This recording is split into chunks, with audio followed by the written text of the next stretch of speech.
사람이 죽는다는 걸 처음 들은 날, 병원 천장의 형광등만 깜빡거리고 있었고 의사 선생님 목소리는 멀리서 들리는 것처럼 흐릿했습니다. 6개월, 길어야 8개월입니다.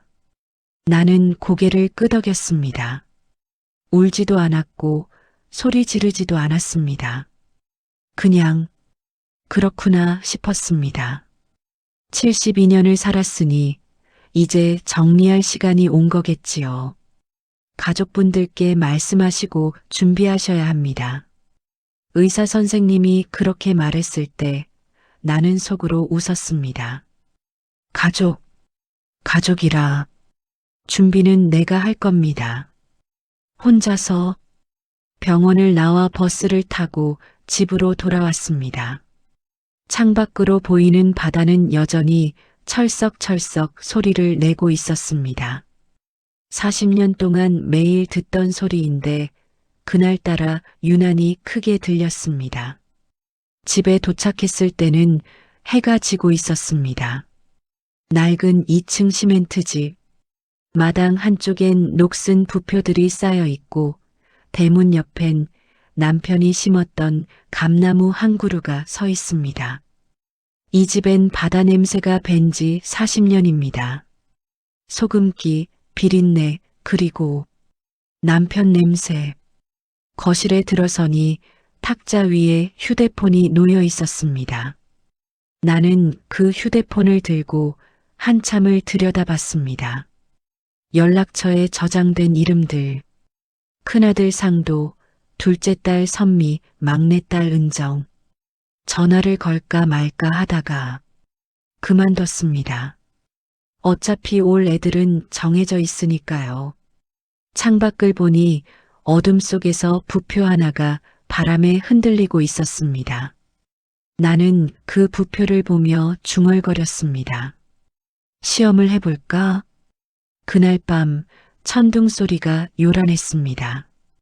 다음 날 아침 나는 옷장에서 가장 낡은 점퍼를 꺼냈습니다. 구멍이 난 양말을 신고 헝클어진 머리를 그대로 두었습니다. 거울을 보니 정말 초라한 할망구가 서 있더군요. 부엌에서 멸치볶음을 조금 싸서 보따리에 넣고 버스를 타고 서울로 향했습니다. 큰아들 상도가 사는 아파트, 30평짜리 깔끔한 집입니다. 나는 그 집에 한 번도 가본 적이 없었습니다. 상도가 초대한 적이 없거든요. 초인종을 눌렀습니다. 한참 후에 문이 열렸습니다. 엄마, 상도가 놀란 얼굴로 나를 봤습니다. 정장을 입고 있었고 손에는 커피잔을 들고 있었습니다. 들어가도 되나? 들어오세요. 거실은 깨끗했습니다. 먼지 하나 없이 정돈되어 있었고 TV는 벽에 걸려 있었습니다. 상도의 아내는 안방에 들어가서 나오지 않았습니다. 나는 소파에 앉았습니다. 어색한 침묵이 흘렀습니다. 가게, 접었어. 네, 왜요? 장사가 안 되더라고. 이제 나이도 있고 혼자는 못하겠어. 상도의 얼굴이 굳어지는 게 보였습니다. 이 자식 벌써 계산기를 두드리고 있구나. 그래서 뭐 필요하신 거 있으세요? 필요한 게 뭐냐고 묻는구나. 아니, 그냥 얼굴이나 보고 싶어서. 상도가 시계를 봤습니다. 엄마, 저 오늘 오후에 회의 있어서요. 회사가 요새 구조조정 중이라 정신이 없어요. 회사, 구조조정, 정신없어. 나는 고개를 끄덕였습니다. 그래, 바쁘제. 나는 일어섰습니다. 보따리는 테이블 위에 그대로 뒀습니다. 멸치볶음 좀 싸왔는데 냉장고에 넣어두거라. 상도는 대답 없이 고개만 끄덕였습니다. 나는 집을 나왔습니다. 아파트 단지 입구의 버스 정류장에 앉아서 한참을 멍하니 있었습니다. 큰애는 원래 저랬습니다. 책임감은 강한데 사람 냄새는 없지요. 버스가 왔습니다. 나는 천천히 버스에 올랐습니다. 그날 저녁 나는 둘째 딸 선미에게 전화를 걸었습니다. 벨이 3번 울렸습니다. 네, 엄마. 피곤한 목소리였습니다. 선미야, 지금 통화 괜찮나? 지금 당직이에요. 무슨 일이세요? 당직? 그래, 요양병원 간호조무사니까 당직을 서겠지요. 아니, 그냥 목소리 듣고 싶어서. 엄마, 저 진짜 바빠요. 나중에 전화 드릴게요. 선미야, 엄마가 이번 달에 월세 내야 되는데 어떡하라고요? 엄마, 죄송한데 나중에요. 뚝. 전화가 끊겼습니다. 나는 한참을 휴대폰을 들고 서 있었습니다. 월세. 그래, 선미는 월세를 내야 하니까. 나는 부엌으로 갔습니다. 냉장고를 열었습니다. 안에 생선 1마리가 랩에 쌓여 있었습니다. 냄새가 났습니다. 이 생선, 선미 줄라고 사놨던 건디. 나는 생선을 꺼냈습니다. 랩을 벗겼습니다. 냄새가 더 심했습니다. 썩었습니다. 나는 생선을 들고 집 뒤 방파제로 걸어갔습니다. 밤이었습니다. 파도 소리가 요란했습니다. 나는 생선을 바다에 던졌습니다. 철썩? 물이 튀었습니다. 썩은 건 버려야지요. 나는 멀리 바다를 봤습니다. 어둠 속에서 부표 하나가 흔들리고 있었습니다. 40년 전 남편이 마지막으로 쓰던 부표입니다. 그 부표는 아직도 거기 있습니다. 나를 기다리고 있는 것처럼. 다음 날 아침 초인종 소리에 잠에서 깼습니다.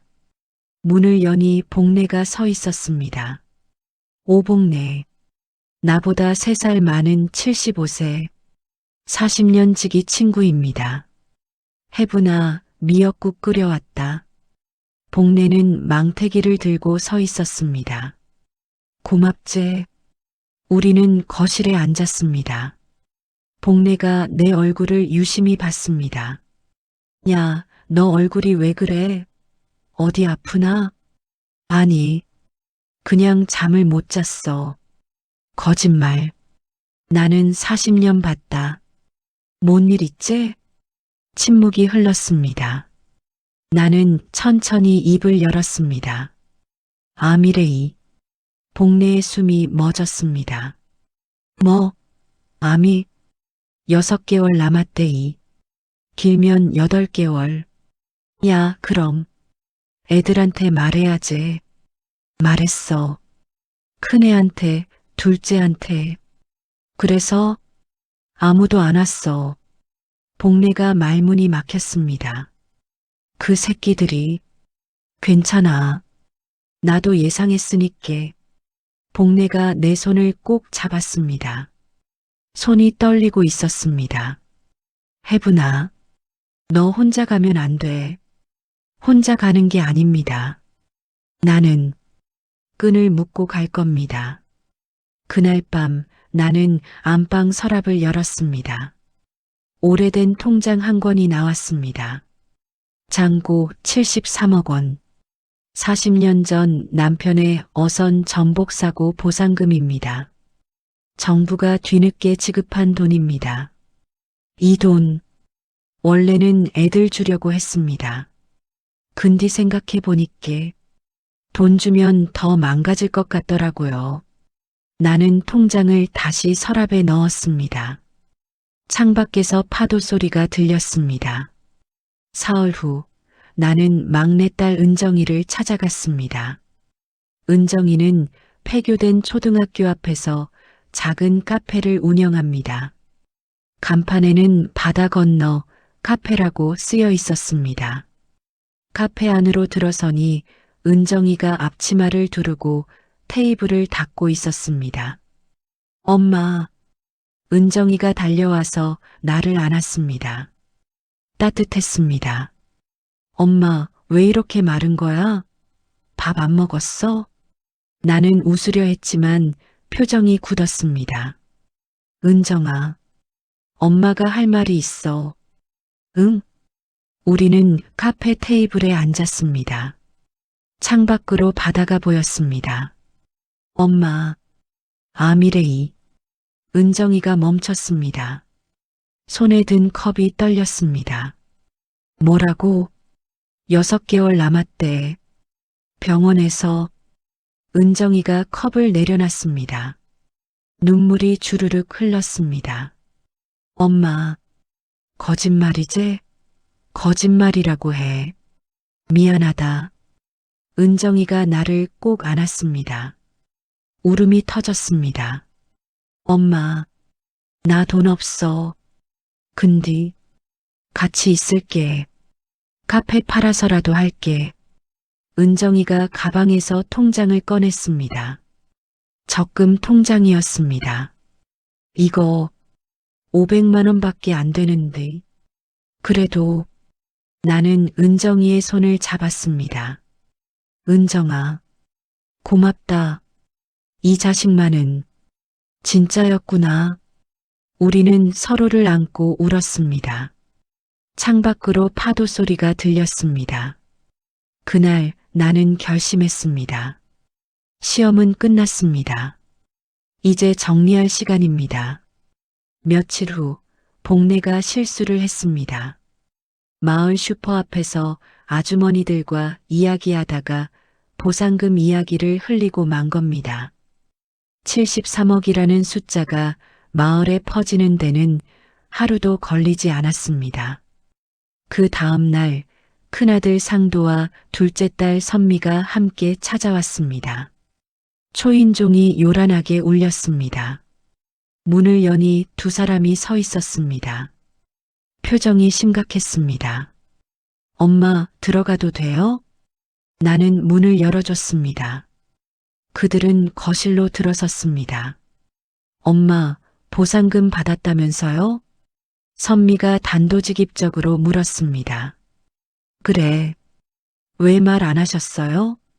우리가 가족인데. 상도가 목소리를 높였습니다. 가족. 이제 와서 가족이라고 말하는구나. 엄마, 지금 병도 있으시잖아요. 후견인 신청해요. 제가 서류 다 준비했어요. 선미가 가방에서 서류를 꺼냈습니다. 성년 후견인 신청서. 아, 이 자식들이 날 미친 사람 만들려고 하는구나. 이게 뭐냐? 엄마 혼자서는 그 큰돈 관리 못 하시잖아요. 우리가 도와드릴게요. 도와준다? 나는 서류를 집어들었습니다. 그리고 찢었습니다. 찢어진 종이가 바닥에 떨어졌습니다. 너희는 내 핏줄 아니다. 상도와 선미가 얼어붙었습니다. 엄마, 뭐라고 하시는 거예요? 나가라. 당장 나가. 나는 문을 활짝 열었습니다. 엄마, 우리 잘못했어요. 그치만 나가라 했지. 두 사람은 결국 나갔습니다. 문이 쾅 닫혔습니다. 나는 주저앉았습니다. 눈물이 흘렀습니다. 애들아, 엄마는 돈이 아니라 너희가 필요했는데. 일주일 후 나는 복내와 함께 항구의 법률사무소를 찾아갔습니다. 젊은 변호사가 우리를 맞았습니다. 유언장 작성하시려는 거죠? 네. 재산은 어떻게 나누실 건가요? 나는 메모지를 꺼냈습니다. 손으로 쓴 글씨였습니다. 막내딸 은정이한테 70억, 이웃 복내한테 5억, 나머지 10억은 바다환경기금에 기부. 복내가 내 팔을 잡았습니다. 해분아, 나는 괜찮아. 복내 없었으면 나 진작 죽었어. 당연한 거제. 변호사가 놀란 표정으로 물었습니다. 그럼 큰아들과 둘째 따님은? 없어. 하지만 법적으로 유류분 청구가 가능하니까. 그건 상관없어. 그 자식들 뉘우칠 기회를 줄 거니께. 어떤 뜻이신지. 나는 메모지 뒷면을 펼쳤습니다. 한 문장이 적혀 있었습니다. 여기 이 말을 꼭 넣어 주이소. 오빠들이 진심으로 뉘우치면 내가 판단해라. 해부나. 복례의 목소리가 떨렸습니다. 나는 믿고 싶어. 사람은 변할 수 있다고. 그날 저녁 나는 집 뒤 방파제로 갔습니다. 부표 하나를 들고 바다를 봤습니다. 낡고 색이 바랜 부표입니다. 이 부표, 남편이 마지막으로 쓰던 거입니다. 40년 동안 여기 묶여 있었습니다. 나는 부표를 닦았습니다. 소금기와 녹이 손에 묻었습니다. 가족이란 게 이 부표처럼 끈으로 묶여 있는 거 아니겠습니까? 끊어지지 않는 한 언젠가는 다시 만나는 겁니다. 나는 부표를 다시 바다에 던졌습니다. 철썩 물이 튀었습니다. 부표가 파도 위에서 흔들렸습니다. 빛을 받아 반짝였습니다. 내 마지막 생일은 조용했습니다. 은정이가 작은 케이크를 준비해 줬습니다. 촛불 하나만 켜진 케이크였습니다. 엄마 생일. 이렇게 조용히 보내기는 처음이네. 조용한 게 좋더라. 시끄러우면 머리 아파. 은정이가 웃으며 촛불을 켰습니다. 소원 빌어. 나는 눈을 감았습니다. 내 소원은 하나입니다. 애들이 다시 만나는 겁니다. 나는 촛불을 불었습니다. 연기가 피어올랐습니다. 엄마, 나 오빠들한테 전화할까? 하지 마라. 그 자식들, 올놈들 아니제. 근디 엄마, 은정아, 너는 착하게 살아라. 오빠들처럼 되지 말고. 은정이가 고개를 끄덕였습니다. 눈물이 글썽였습니다. 그날 밤 나는 침대에 누워 천장을 봤습니다. 숨소리가 거칠었습니다. 이제 정말 시간이 얼마 안 남았구나. 창밖으로 달빛이 들어왔습니다. 파도 소리가 들렸습니다. 남편, 보고 싶습니다. 거 기다리고 있지에? 나 곧 갈게요. 나는 눈을 감았습니다. 병원 중환자실에 누워있는 동안 나는 많은 꿈을 꿨습니다. 남편과 처음 만났던 날, 배 위에서 그물을 던지던 남편의 모습, 아이들이 어렸을 때 함께 먹던 저녁 식사, 꿈속에서는 모든 게 따뜻했습니다.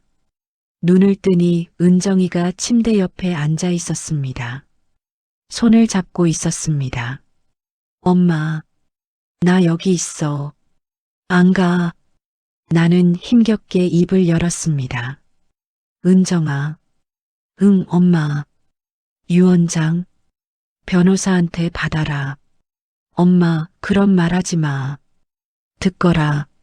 오빠들이 찾아오면 용서해줘라. 엄마, 사람은 변할 수 있어.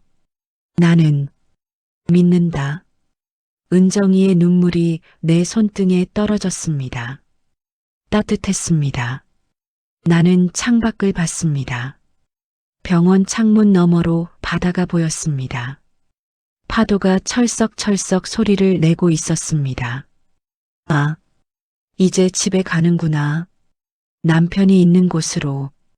나는 눈을 감았습니다. 마지막으로 들은 소리는 파도 소리였습니다. 철썩, 철썩, 바다 냄새가 났습니다. 일주일 후 법률사무소에서 유언장 낭독이 있었습니다. 은정이가 나중에 들려준 이야기입니다. 상도와 선미가 왔다고 합니다. 긴장한 표정으로 앉아 있었다고 합니다. 변호사가 말했습니다. 막내딸 김은정 씨에게 70억 원, 이웃 오복래 씨에게 5억 원, 나머지 10억은 바다환경기금에 기부. 상도와 선미의 얼굴이 하얗게 변했다고 합니다. 그때 변호사가 봉투 하나를 꺼냈습니다. 은정이에게 건넸습니다. 은정이가 봉투를 뜯고 편지를 읽었습니다. 내가 쓴 편지였습니다. 은정아, 오빠들이 진심으로 뉘우치면 내가 판단해라. 돈이 아니라 사람을 봐라. 엄마는 끝까지 너희를 믿는다. 마이너스 엄마가 마이너스. 은정이가 눈물을 흘렸다고 합니다. 내가 떠난 지 1년이 지났습니다. 봄입니다. 은정이가 집 뒤 방파제에 서 있습니다.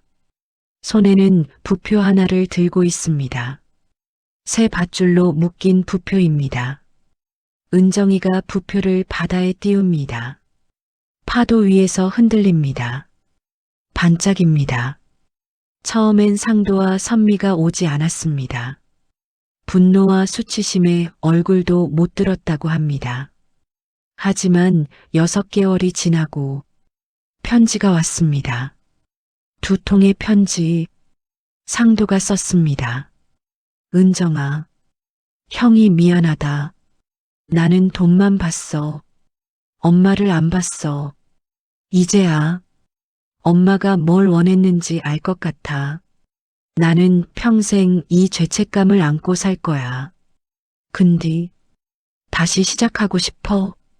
가족으로. 선미도 썼습니다. 은정아, 언니도 잘못했어. 나는 내가 손해봤다고만 생각했어. 근데 진짜 손해는 엄마를 잃은 거였어. 너한테 빌고 싶어. 그리고 함께 엄마를 기억하고 싶어. 은정이는 울면서 편지를 읽었습니다. 그리고 복래에게 물었습니다. 언니, 나 어떻게 해야 돼요? 복래가 말했습니다. 혜분이가 뭐라 했는데? 사람은 변할 수 있다고 했잖여.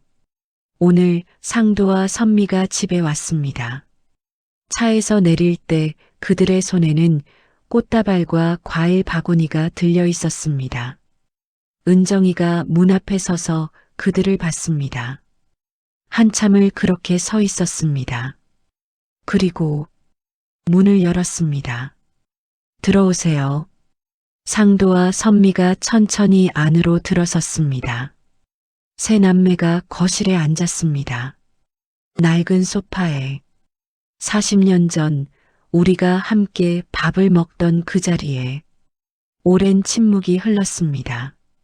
상도가 먼저 입을 열었습니다. 은정 제시도어 개소가 형이 잘못했어. 엄마한테도 너한테도. 선미도 말했습니다. 나도 미안해. 돈만 생각했어. 가족을 생각 안 했어. 은정이가 눈물을 닦았습니다. 오빠 언니, 엄마가 남긴 말이 있어요. 은정이가 편지를 꺼냈습니다. 내가 쓴 편지. 오빠들이 진심으로 뉘우치면 내가 판단해라. 엄마가 그러셨어요. 상도가 고개를 숙였습니다. 우리 자격 없는 거 알아. 근데 선미가 말을 이었습니다. 다시 시작할 수 있을까? 가족으로? 은정이는 한참을 생각했습니다. 그리고 천천히 고개를 끄덕였습니다. 엄마가 원했던 게 이거였을 거예요. 우리가 다시 만나는 거. 그날 저녁 세 남매는 함께 부엌에 섰습니다. 은정이가 된장찌개를 끓였습니다. 선미가 밥을 지었습니다. 상도가 생선을 구웠습니다. 서툴렀지만 함께였습니다. 저녁상을 차리고 세 사람이 둘러앉았습니다. 상도가 숟가락을 들다가 멈췄습니다. 엄마 자리가 비어 있네. 은정이가 말했습니다. 엄마는 여기 계세요. 우리 안에. 세 사람은 숟가락을 들었습니다. 밥을 떴습니다. 된장찌개를 떠먹었습니다. 짠맛이 났습니다. 바다 냄새가 났습니다. 창밖에서 파도 소리가 들렸습니다. 철서? 철서? 그 후로 매달 세 남매는 집에 모입니다. 상도는 서울에서 내려옵니다. 선미는 당직을 바꿔가며 옵니다. 은정이는 카페 문을 닫고 기다립니다. 함께 밥을 먹고 이야기를 나누고 서로를 안아줍니다. 때로는 다투기도 합니다. 때로는 울기도 합니다. 하지만 다시는 떠나지 않습니다. 부표처럼 끈으로 묶여 있으니까요. 은정이는 내 유언대로 70억을 받았습니다. 그 돈으로 카페를 키웠습니다. 바다 건너 카페는 이제 마을의 명물이 되었습니다. 카페 한쪽에는 작은 사진 액자가 걸려 있습니다. 우리 가족이 함께 찍은 사진. 40년 전 사진입니다. 그 사진 앞에는 항상 신선한 꽃이 꽂혀 있습니다. 상도가 가져온 꽃, 선미가 가져온 꽃, 은정이가 가져온 꽃, 새송이가 함께 놓여 있습니다. 복례는 5억으로 평생 꿈꿔왔던 작은 민박집을 열었습니다. 해분이네라고 간판을 달았습니다. 내 친구 이름이여. 세상에서 제일 억센 사람이었지. 복례는 손님들에게 그렇게 말합니다. 10억은 바다환경기금에 기부되었습니다. 그 돈으로 해양 쓰레기를 줍고 어민들을 돕고 폐그물을 수거합니다. 마을 방파제에는 작은 비석이 세워졌습니다. 김해분 할머니를 기리며 그 비석 앞에도 항상 꽃이 놓여 있습니다. 나는 지금 어디 있을까요? 아마도 바다일 겁니다. 파도가 되어 철썩철썩 소리를 내거나 바람이 되어 쉬익 숨을 쉬거나 부표가 되어 가족들을 지켜보고 있겠지요. 죽음이란 게 끝이 아니더군요. 기억 속에, 사랑 속에, 용서 속에 남는 겁니다. 나는 73억을 남기지 않았습니다. 나는 끈을 남겼습니다. 끊어지지 않는 가족의 끈. 그게 내가 애들한테 줄 수 있는 마지막 선물이었습니다. 지금도 마을에서는 이런 이야기가 전해집니다. 해분이 할망구 돈을 두 자식한테는 안 주고 막내한테만 줬다며. 왜? 시험을 했다자녀. 누가 진짜 딸인지. 그래서 결국 다 진짜 자식이 됐지. 사람들은 고개를 끄덕입니다. 그리고 말합니다. 돈으로는 못 사는 게 가족이지. 오늘도 부표는 바다 위에 떠 있습니다. 낡았지만 단단합니다. 파도에 흔들려도 가라앉지 않습니다. 밧줄이 끊어지지 않는 한, 새 남매는 그 부표를 볼 때마다 생각합니다. 엄마가 저기 계시네. 그리고 웃습니다. 눈물이 나지만 웃습니다. 왜냐하면 이제 알았으니까요. 엄마가 진짜 원했던 게 뭔지. 돈이 아니라 우리였다는 걸. 미움이 아니라 사랑이었다는 걸. 이별이 아니라 다시 만남이었다는 걸. 에필로그. 내 이름은 김혜분입니다. 72년을 바다 냄새 나는 집에서 살았습니다. 세 자식을 키웠고 남편을 떠나보냈고 암과 싸웠습니다. 마지막엔 용서를 선택했습니다. 사람은 변할 수 있다고 믿었습니다. 그리고 그 믿음은 틀리지 않았습니다. 지금 이 순간에도 세 자식은 함께 밥을 먹고 있을 겁니다. 웃고 울고 다투고 안아주면서. 그게 가족이니까요. 파도는 언제나 밀려왔다가 밀려갑니다. 하지만 바다는 떠나지 않습니다. 나도 그렇습니다. 떠났지만 떠나지 않았습니다. 이 집에, 이 바다에, 이 가족 안에 나는 여전히 살아 있습니다.